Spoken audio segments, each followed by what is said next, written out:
Everybody, hopefully you can see us here. I am live in Las Vegas, Nevada at my good friend Cameron Carrington's office of repeat returns.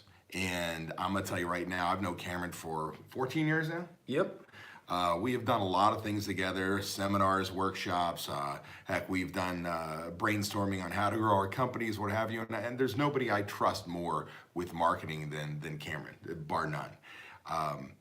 I'm here in Las Vegas because I just did a convention, a Speak David, a dealer's convention for Focus POS. Cameron and I had dinner the other night. I came in, we did a recording for my newsletter, the new video newsletter that's going to be released this month, hopefully next week if all the video stuff gets done like it's supposed to. And I just want to have a brief conversation, talk a little bit about millennials, not in the way that, holy crap, I got these millennials and hiring and keeping them. That's a whole nother topic. We're talking marketing. Cameron, share with us a little some of your insights on how do we attract millennials into our restaurants? Because that is a customer base that has money. Yeah. A few things you need to know. Millennials are the largest spending demographic the world's ever seen. They are spending a lot of money at restaurants, and attracting them is different than attracting customers just 5 years ago. You don't find millennials, they find you. And the way they're going to find you is going to a review site. So let's start with Yelp. There's others, but Yelp is the big one for millennials. If they go there and they're first of all, they're looking for what's the star rating. They're going to want to know what people are saying. So we had talked earlier about how to maintain your Yelp profile and to respond to positive, negative reviews. But just understand that if you do not take your Yelp profile seriously, it will not rise in the Yelp rankings. The millennials are unable to find you. They're not going to go hunting. They want to go there, look at the first page, maybe get into the second one a little bit. But be on Yelp, take it seriously, and again, as I told you before, repeatreturns.com, we're happy to even do a free Yelp review with any of David's followers here, so we can help look at your page and make sure that it's firing on all cylinders for you. So I would say it's kind of like a turd in the punch bowl. Yelp is, we hate it because we get that one or two bad reviews on it, but you've got to be able to put the emotion aside and understand that this is the #1 customer attraction tool today. This is where millennials go before they spend their money somewhere. So let's start by getting your Yelp profile together, and you'll start attracting. I mean, some of the stats here I'm looking at is Gen Xers, 17.7% of them are your chunk of restaurant spenders these days. Boomers, 13.5%. Millennials, 23.8%. So millennials are the biggest chunk of restaurant spenders that we have today. The way of attracting them is to just be there when they're looking for you. Don't go hunting for them. They're difficult to find. It's the ringing, the beeping, the this, the that. We're in an attention economy where they're able to block out stuff they don't want to hear, and they know where they want to go to look for a place to spend money right now, and they do like to bounce around and try new places. So be sure that you have a presence on Yelp so that you can be found. Well, so one of the things that I've seen with millennials, the studies I've seen is they're also changing the buying pattern, meaning they're not going out and having 3 meals a day. They're having like 7 snacks a day. They'll go meet friends at say a Dutch Brothers and have a drink there, and it's a big sugary something or other, and then they'll be going around the day and they'll end up at a Taco Bell and have a couple tacos, and it's not this one time. So are you finding that when we talk about that piece, that almost 24% of the customer base now being millennials and their wallet is, do you have to work even harder to get them into your store because they're kind of ADD? Well, you want to get them on board with some type of a loyalty program. Email programs are okay, but all that allows you to do is pound them when you feel like pounding them. A loyalty program that's data driven is going to allow you to communicate with them on their terms, because they want to choose the channel they want to hear from a business on. So certainly you want to get them on board if that's possible. But when you talk about flitting around, millennials are so into food these days. I was up in Portland, Oregon a few months ago, and you wouldn't believe the level of the independent little restaurant that specializes in this thing with eggs, this one that specializes in this thing with fish. And so it's fragmenting out all the little specialties. And so instead of going to a restaurant like you used to, and steak and seafood and this, that, and the other thing, they're starting to micro niche. And so I do believe that millennials are going to keep driving that to where more and more choices are going to be available out there, and more opportunity for them to, as we know, a customer will have an experience one way or the other, good, bad, indifferent, when they go to your restaurant. You take care of them, reward them for continued loyalty, but if you blow it, they can move on, and they've got a lot of choices. So we've got all these choices. Here's kind of the thing that I look at and I say, okay, you said loyalty program's important. I understand the loyalty program, but in today's with technology, kind of walk me through the ecosystem of, if you will, that millennial finding you. So probably the number one place is Yelp, I'm guessing? Word of mouth, and Yelp is a place they go for it. So they're going to hear about you through Facebook, through Instagram is huge with restaurants. Instagram's a different beast altogether, where you want to be posting almost daily, if not a couple times a day. I'm talking, picture this cool little dessert with come and get it, and you're done. So that allows friends to share. But to get the new one, they're going to hear about you on Facebook, Instagram, or they're going to go hunting on Yelp. And so those are the places I'd want to be right now, but who knows, in a year or two, some of this could be old, right? That's right, right.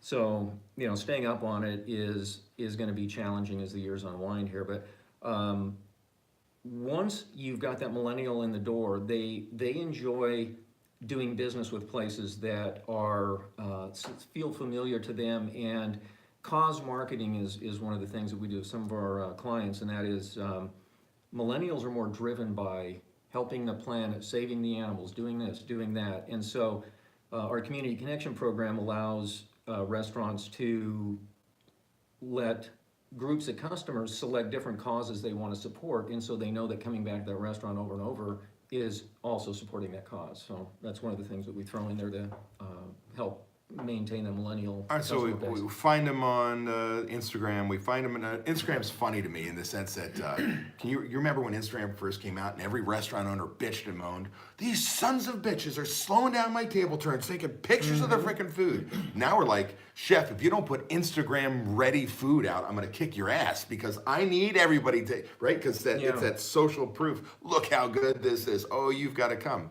So Instagram, Yelp, your Facebook, so true social media, and I'm sure Twitter nowadays with what is it? What's the generation just under Zers or whatever? I mean, they're starting information just like this. All right, so now they come in your door. Now we grab them, we put them into a loyalty program. Do we find that millennials react to being rewarded for coming back more often? That it really influences their choice? We see it across the board, no matter what your membership is, older, younger, doesn't matter. The beauty of a loyalty program versus the constant discounts is, again, that you're giving the customer something back after they've spent money with you, not bribing them to come in. So you're not locking in a loss just to get them in the door every time. You're rewarding them for spending money with you, and only after they have. So everybody still responds to that, and the big differences today are whether or not you want to have a mobile presence with your loyalty program, so customers get the rewards on their phone. Whether or not like we have a thing called the Smart Survey, very, very cool. We select criteria for a restaurant. So let's say that your average ticket is about $20. Customer comes in every 2 or 3 weeks. We can set some criteria to catch those customers, so that customers that spend at least $20 and come in at least every 21 days will get what we call a Smart Survey about every 3 months, and they're able to go in there and grade you on 3 things: how was the food, how was the service, and what was the overall experience. And one of our members, we have a widget that can stream these reviews right to your website. Now, why we feel this is helpful is that with Yelp is a one-time, a customer came in, found you on Yelp, and that review will typically be the very first experience they've ever had. And if you had an off day, it can be brutal.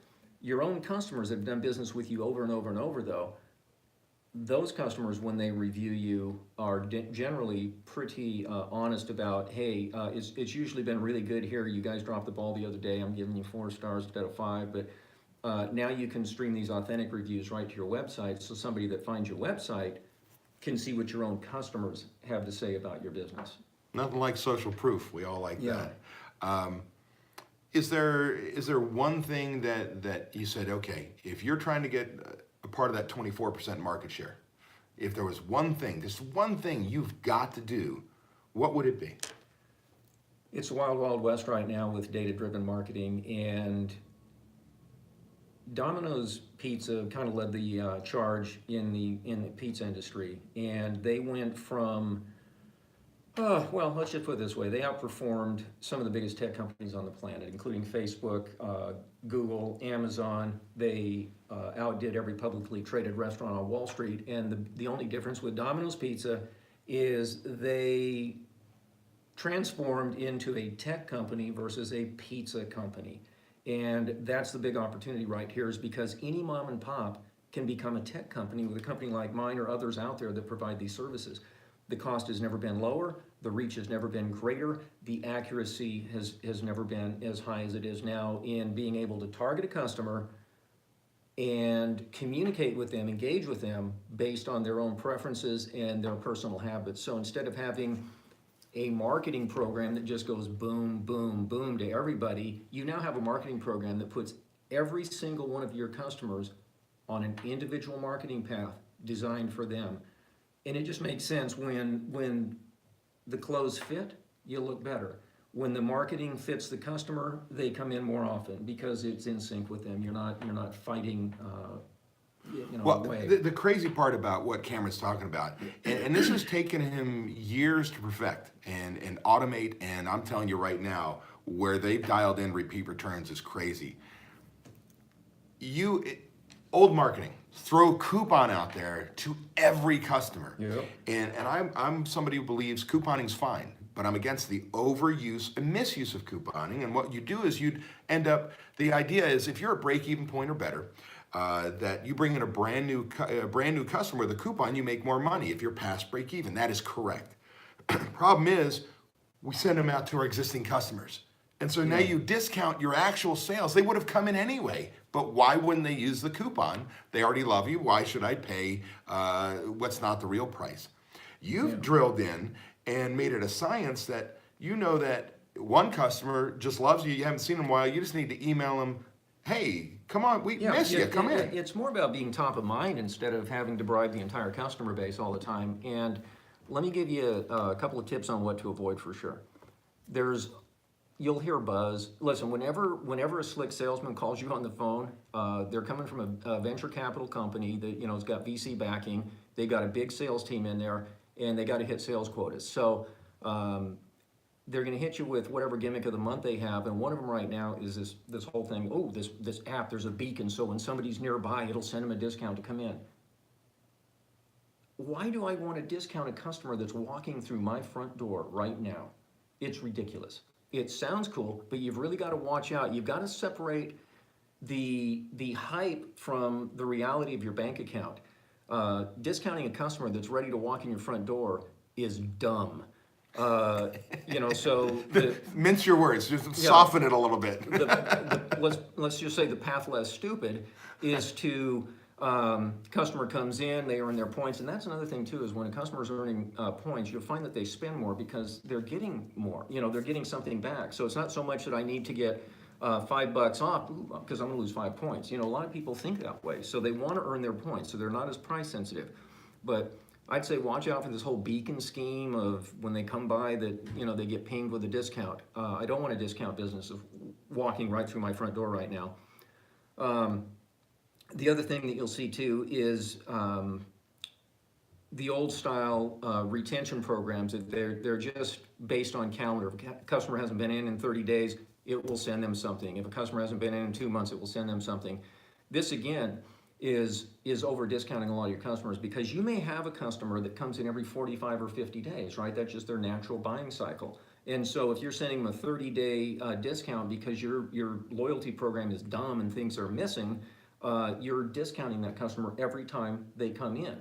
What we're going to do is look at the buying cycle. If it's every 45 days, we're going to reach out after 45 days and we haven't seen them and give them a reason to come back in. But it's all these little things that, as you know, it's the little things in saving money and watching your inventory, controlling your labor, and they start adding up. So we're looking to increase top line and bottom line. So top line sales, bottom line profits. And most marketing out there today is a joke.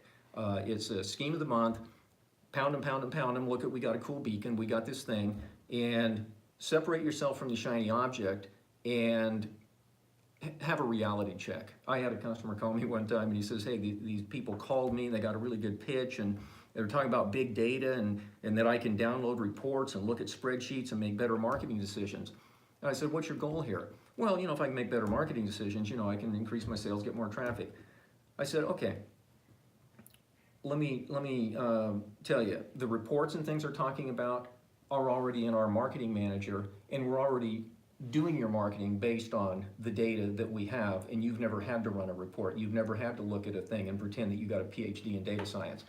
And so we're already doing that. So when somebody pitches you on, we got cool stuff and you can get reports, guess what? That information is already in your point of sale system. Now we get additional information because we know what time people open emails, we're tracking the offers they respond to, et cetera, et cetera. So we have additional information on top of that, but most of these companies are only able to repackage the stuff already in your point of sale and try to present it to you as big data so you can make great marketing decisions. If you want more work, have at it. No doubt, no doubt. Listen, our system, in the time it takes you to push the button and print the report out to look at it, we've gone over your entire database, created a max profit outcome for tomorrow, and the marketing is queued up and going to be heading out based on that. Now I'm going to tell you, I'm at Cameron's office. We were doing a video for the newsletter, which will be coming out, like I said, this month. I was in town for Focus. What do we have here? We got a note here. It says, grow sales, increase profits, bring back guests. Yes, you're dead on, my friend, dead on. Nice. But Cameron and his team, Repeat Returns, we so highly believe in them that they're a part of our loyalty program for our members. So if you're one of my members watching right now with therestaurantexpert.com, you need to call Greg Sauerback. You can call him toll free at 1-877-457-6278 at extension 106 and say, hey, how do I get contact? How do I get hooked up with Repeat Returns? Look, I don't make a dime off this referral. I love him to death. I love his company to death and what he's done for our members. We've got members that have just made incredible change, from steakhouses to barbecue concepts to you name it. I mean, it's all over the board. So I put my name on Repeat Returns, and they're the only marketing we recommend. So they've got a special deal for you. Call Greg and do that. But if somebody's watching us right now or watches a replay of this, how do they contact you to learn more about what Repeat Returns does? Just like most places, go to the internet, repeatreturns.com, repeatreturns.com. You can call our office, 702-966-3001. Fantastic. Let me see if I have any other comments that I missed. Let's see, I'm going to cancel that out. And there's, we have plenty of learning resources on our website too that if they want to dig around the blog, I like to help out as many folks as I can. Yeah, we come from the same cloth. Many of you are finding this stuff on my YouTube channel or on my blog. Cameron's the same way. It's educate. I mean, the bottom line is, the more we educate you, the better opportunity you have to make more money and change your life. And then if any one of our services can help you, that's what we're here for, is to take you to the next level. We not only know what's supposed to be done to teach you it, we can do it for you. Cameron, I want to thank you for taking the time. I want to thank everybody for being on this live. I'm going to talk to you again real soon. Make sure you subscribe to the channel, get our weekly tips, the weekly YouTube live, and make sure you subscribe, because I'm so excited about my the newsletter that's going to be coming out, the video magazine. And like I said, hopefully it's coming out next week. Share it with friends. Thanks, everybody. Thanks, YouTube. Talk to you guys later.